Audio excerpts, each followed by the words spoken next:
आज ओमकार जी का एक बार फिर कानपुर से इंदौर आना हुआ, अपने बचपन के मित्र रणविजय से मिलने। लगभग 22 साल हो गए हैं उन्हें एक दूसरे से मिले।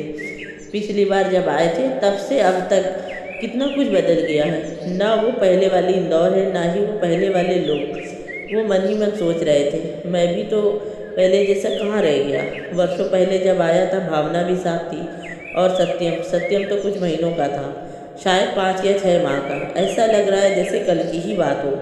तभी याद आया रणविजय का बेटा भी तो जवान हो गया होगा। वो तो मेरे सत्यम से भी बड़ा था। पापा, आपको उनका एड्रेस तो याद है ना? सत्यम की प्रश्न से ओमकार जी का ध्यान भंग हुआ।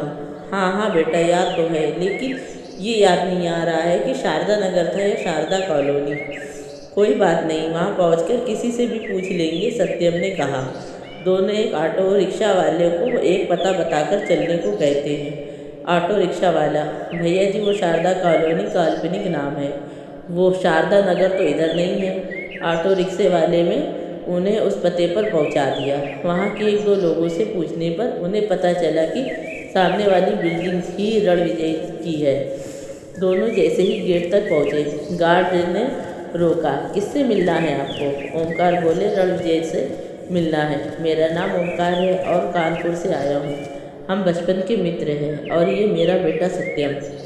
तब तक अंदर से एक गाड़ी बाहर की तरफ निकल रही थी। गाड़ी गेट पर आकर रुकी और एक अधेड़ लेकिन रौबदार पर्सनालिटी वाले शख्स बाहर आए।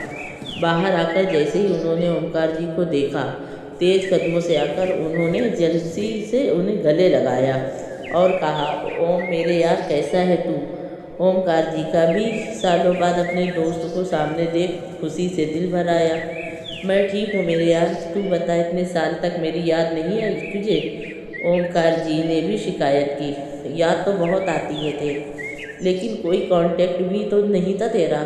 रणविजय जी ने ओमकार जी ने दोनों हाथों को पकड़ते हुए एक दूसरे से कहा, तूने तो भाभी जी के जाने के बाद सबसे संपर्क ही तोड़ दिए। रणविजय नाराजगी जताते हुए बोले। तभी उनकी नज़र सामने खड़े सत्यम पर पड़ी कि कब से उन दोनों की दोस्तों को आपस में बात करते देख रहा था। उन्होंने सत्यम की तरफ रुक करके पूछा। ये सत्यम अपने माता पिता और उनके दोस्त को बारी बारी देख रहा था।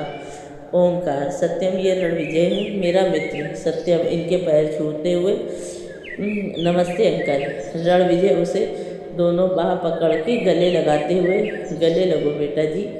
वहाँ गार्ड खड़ा इन तीनों को देख रहा था। रणविजय, चलो अंदर चलते हैं। चलते चलते रणविजय पॉकेट से फ़ोन निकालकर कॉल करते हैं। आज फर्स्ट हाफ में कोई भी प्रजेंट और मीटिंग मत रखना। उसके बाद फ़ोन पॉकेट के हवाले करते हैं।